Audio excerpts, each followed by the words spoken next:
My name is Aaron Ainbinder. My mother's name was Marcy Rula, living here in Denver, Colorado. My mother had a stroke on the night of March 29th, 2013 at 6:57 on a Friday evening. I remember the time just because I had to call 911 and I looked at my phone. 6:57, just before the stroke of 7.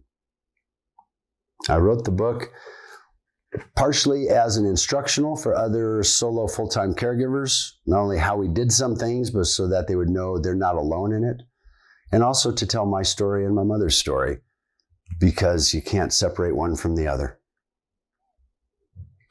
Originally, my notes were on little scraps of paper, and they were getting scattered on my desk, so I started typing them.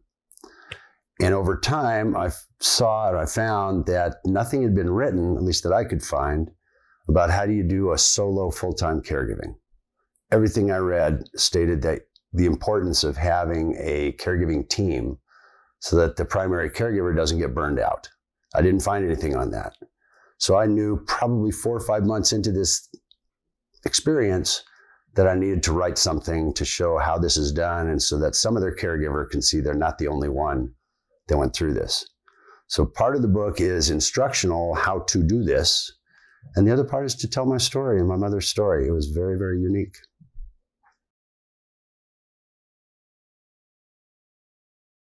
My mom's first stroke hit on a Friday night, March 29th, 2013.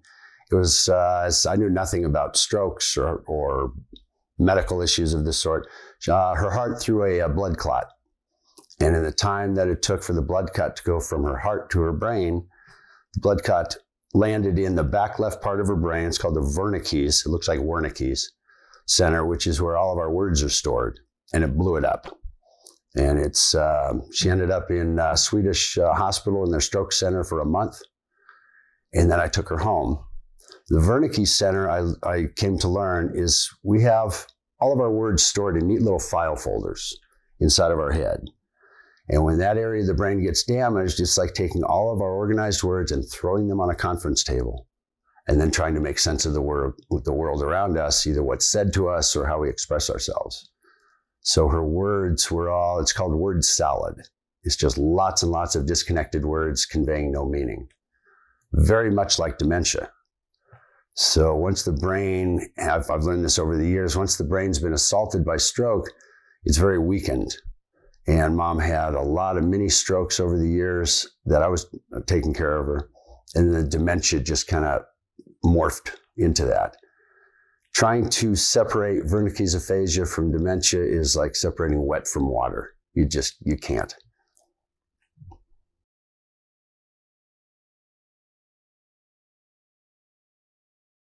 When I was planning to take Mom out of the house, there were a few things that had to be kept in mind.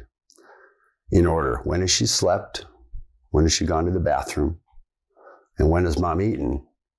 And when is she going to run out of energy? So we generally had, from the time I got Mom up till the time that she would need to lie down and nap, about 3 hours, 3.5 hours. So we had a pretty strict routine that I kept to. To take Mom out of the house, I had to leave about an hour and a half minimum before I could get her out of the house. From the time I got her up to the time we were ready to walk out the front door was minimum hour and a half. And then I always leave a buffer time of at least 30 minutes before we needed to be somewhere. And because to try and do anything hurried with someone in Mom's condition is just futile. So I would get her up in the morning, our routine to get to the water, 10 o'clock. I get Mom up. We take care of her morning needs. Bathroom, if I got to change the linens on the bed, change her clothing, have breakfast, get her medicines in her. And fortunately, Mom was on very few medicines that she needed. And we would then go use the bathroom again. I would get her dressed in her swimsuit while she's sitting on the commode, so that Mom was in her swimsuit before we left the house, as was I. So generally, while Mom was actually sitting on the toilet, I would go downstairs, get myself dressed, get my swim bag and her swim bag packed. And by 11:30, we left the house to get to a noon water class. Class was till 1 o'clock, and I had to be home by about 2 o'clock at the latest. Otherwise, Mom was starting to fade. And it was a challenge. You know, we blocked out everything else that would come up. There was no spontaneous going anywhere else. So. Familiarity was crucial. Mom's ability as the dementia progressed. Dementia on top of Wernicke's aphasia is really difficult. A lot of people with dementia that I've run into, we can calmly, if we speak calmly and slowly, sort of talk them down and reorient their thinking when they got all nervous or upset about something. That doesn't work with aphasia. And Wernicke's is only one form of aphasia, but aphasia generally is where your receptive and expressive language is just all messed up. So trying to reorient my mother using words when she's in an unfamiliar situation or a stressful situation was pointless. It just didn't work. So I kept our days very, very familiar. Mom was comfortable when she knew what she needed to be doing, what we were going to be doing, where we were going, and who we were going to see. Anything out of the ordinary, for the most part, was very unsettling for her. And it caused all kinds of problems that extended themselves later in the day and into the evening, and consequently into the next day.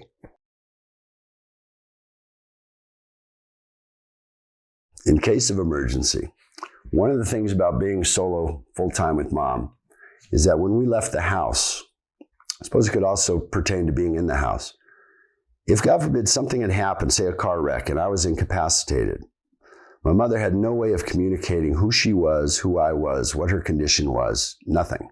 She could not effectively communicate.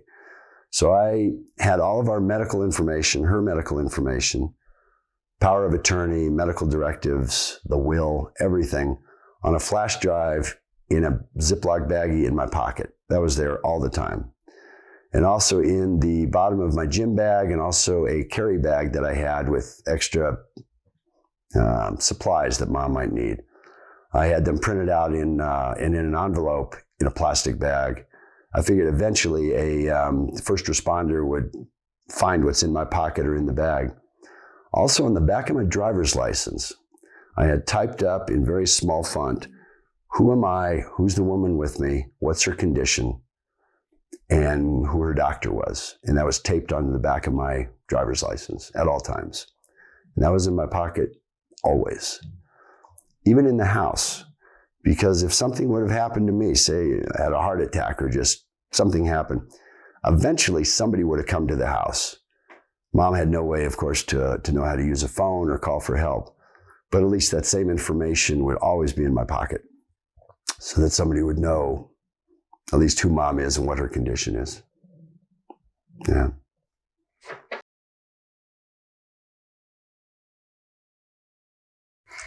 Contingency plan affected a lot of my decisions.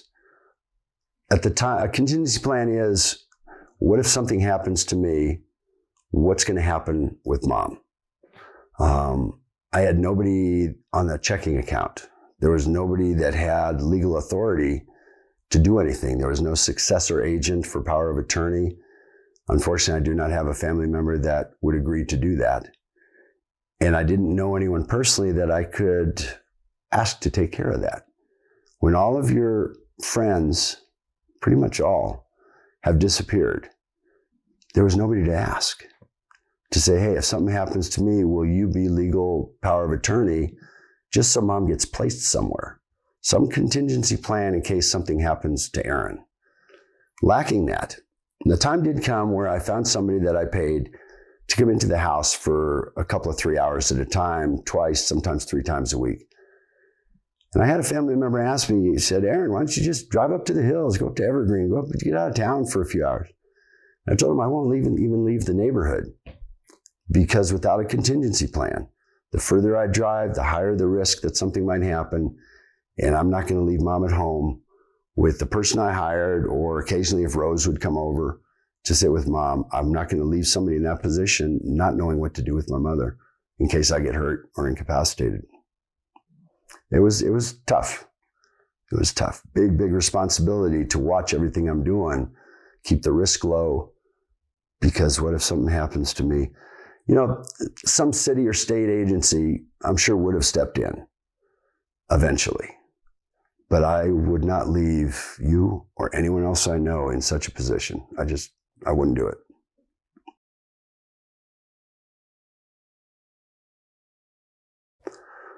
Losing myself in caregiving was pointed out to me after I had already moved my mother out of the house. And actually, it was a month or so after she died. I talked with a close and trusted friend, and I had a lot of identities and little roles and identities prior to the stroke. You know, I was busy working, I was playing in bands, I had social scenarios that I was involved in. All that ended with the caregiving. All I did 24 hours a day was caregiving. My whole world was aphasia, dementia, taking care of the physical, spiritual, and emotional, mental needs of my mother. There was no room for Aaron to be Aaron. I carved out as much time as I could late at night to at least kept up my musical chops, we call them, you know, playing my bass guitar and my upright bass. I read a lot, but I didn't know who else I was other than a caregiver. And even now, my mother's gone a year, just about a year. It's hard to reinvent yourself, you know, and I'm learning and I'm training myself to say that I did caregiving, and I'm backing away from saying I am a caregiver because it's so defining. It's so, who is Aaron? You know, without friends. It's kind of like being in solitary confinement, largely. And yeah, you lose yourself. And somebody I know that works in Medicaid had talked to me a while ago about the importance, why having a caregiving team is stressed so much. And thank God it didn't arise in our situation, but the incidence of elder abuse when they're in a situation with a solo caregiver skyrockets without a caregiving team. It's not everybody that's able to do this. Not that I'm a superhero, but I was very, very conscious about my behavior with my mother. And I was very much aware that this is not easy, and a lot of people break under it.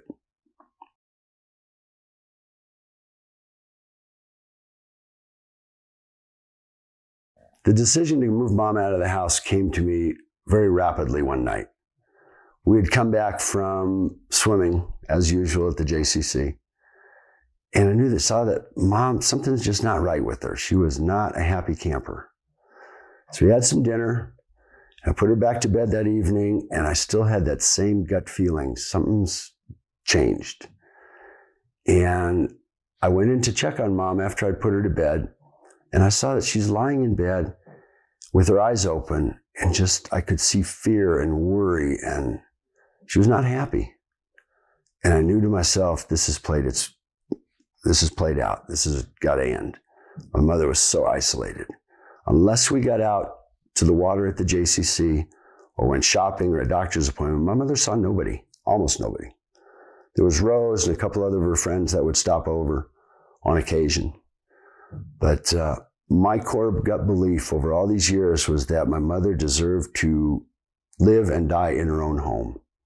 You know, our elders, I couldn't put Mom in a nursing home, in a care facility. I couldn't. It, morally and ethically, for me, it was wrong to do. And that night when I saw Mom was so unhappy at home, I just knew. I was gut struck of like, this is over.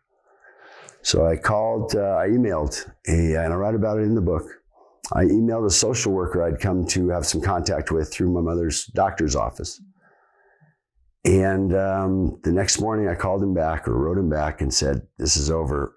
What do I do? And that was on, I believe, a Tuesday night that I had the gut reaction. Wednesday morning, he put me in touch with a group called Care Patrol. I guess they're nationwide. By Friday morning, Mom was in a group home. We found this nice little home with 7 other seniors in Mom's general condition, and she just loved it. It was beautiful. And when I left her there that day, walked outside their front door, I just cracked up. I just bawled. I knew that I'd done the right thing for her to move her out. And I knew that I'd done the very best I could for her to keep her home as long as I could. But it had played out. And it was nice to see Mom happy and relaxed with other caregivers taking care of her full time. And that's where she spent the last 6 months of her life.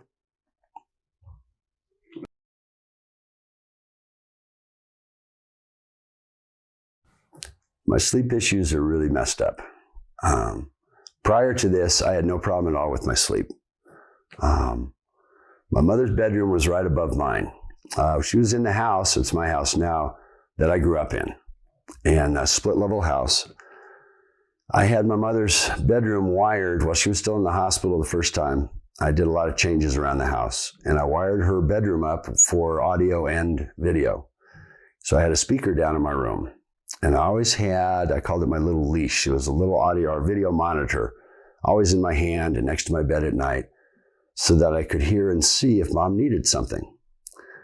And I never allowed myself in those 5 years to get into a deep sleep. It just didn't happen. And I would doze half hour, 45 minutes, and I'm up. I'm up still probably a dozen times a night. For whatever reason, that little monitor in my head, I haven't found a way to shut it off. And I guess people with young children probably go through the same thing, where you don't allow yourself the deep sleep in case the little kid needs you. Mine was that way in case my mother needed me. Don't let her fall was one of my axioms, one of my prime motives. It's like I did not want Mom walking by herself in case she falls. And I took that probably to the extreme too much. But I didn't want her getting up out of bed, or she wouldn't know what to do with herself, man. You got dementia, you got aphasia, you don't know how to ask for help, and you just don't sleep.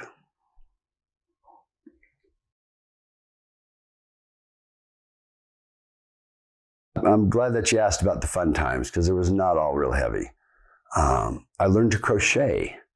My mother had always been wonderful at crocheting. So we had a neighbor across the street, and I asked her to come over to show me and hopefully help remind Mom how to do that. And I enjoyed it. I would work on some crochet, and Mom would be looking over, and I'd say, "Mom, you do a row or two." And she could do about 10 minutes of it, and it tired out her brain. It's part of the aphasia and dementias. Anything my mom had to pay attention to and focus in on tired her out rapidly. But we baked together, baked pies. We ate all of our meals at home. And we cooked together. We made pies. I learned how to make pie crust. We would go out in the yard and do some gardening together. Each one of those needed as much forethought and planning as going out to the water. To take my mother out to the backyard to help me in the garden or to work together took a lot of planning. Again, when has she slept? When has she gone to the bathroom? When has she eaten? And I would get the wheelchair into the backyard, help Mom down the stairs, get her all situated, and wheel her around the yard. On the grass, I had to tip her backwards. We had to go backwards because wheelchairs have very small front wheels. And we got her next to a little gardening area, and Mom just had a ball. I remember planting peas with her, which took about a half hour to do maybe 3 rows of about 3 foot each. And I furrowed out the dirt, and I poured some peas into Mom's hand, and I'm kneeling on the ground. She's sitting in the wheelchair. I put my hand out, and I'm watching her, and Mom would take 1 pea and put it in my hand, and I would plant it. She's watching. Oh, okay. Give me another pea. This went on for about a half hour, and the birds are flying around, and God, cherished memories, man.